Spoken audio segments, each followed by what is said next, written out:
Wagle police station येथे वाहनांचा अपहार किंवा वाहनांच्या संदर्भात फसवणुकीच्या अनुषंगाने गुन्हा दाखल होता, ज्याचा तपास गुन्हे शाखा घटक 5चे सहाय्यक पोलीस निरीक्षक शरद पाटील, पोलीस निरीक्षक सलील भोसले आणि त्यांची टीम एसीपी शेखर बागडे यांच्या पर्यवेक्षणामध्ये करत आहे.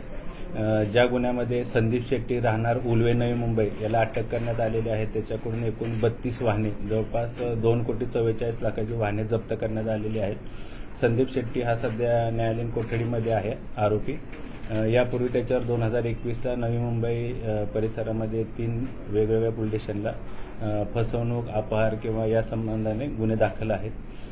याची मोडच अशी आहे की हा फिर्यादी किंवा जे तक्रारदार आहेत त्यांची वाहनं भाड्यानं देतो किंवा अधिक तुम्हाला भाडं देतो अशी फसवणूक करून त्यांच्याकडून वाहन घ्यायचा. सदरचे वाहन तो इतर इस्मांना गहाण ठेवायचा किंवा ते परस्पर त्याची विक्री करून जास्तीचे पैसे स्वतःसाठी किंवा स्वतःच्या फायद्यासाठी घ्यायचा, अशी त्याची मोडच आहे.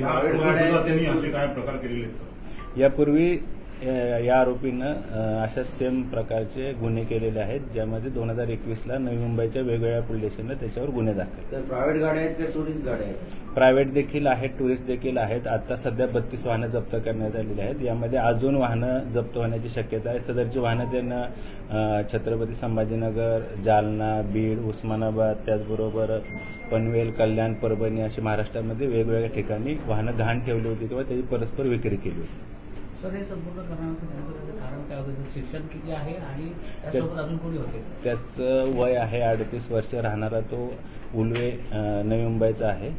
त्याची मोडस जे आता सांगितल्याप्रमाणे वाहनाच्या संदर्भात फसवणूक करण्याचं आहे. अधिक फायदा किंवा स्वतःच्या आर्थिक फायद्यासाठी हा गुन्हेगार असल्याचे निष्पन्न झाले. अजून वाहनं निष्पन्न होण्याची शक्यता आहे. सर, याच्यासोबत अजून काही साथीदार आहेत का? काय सध्या प्राथमिक तपासामध्ये हा आरोपी निष्पन्न झाला आहे. त्याचे अजून कोण साथीदार आहेत का, त्या अनुषंगानं आम्ही अधिक तपास करत आहोत.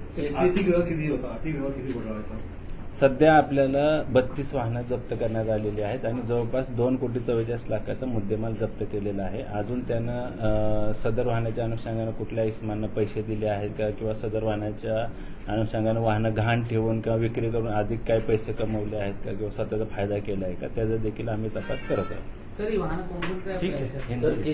जेसीस नंबर व इंजिन नंबर चेंज करून काही ठिकाणी त्या अनुषंगानं आता तपास सुरू आहे. त्याची अधिकची चौकशी एपीएस शरद पाटील करत आहे. ठीक आहे.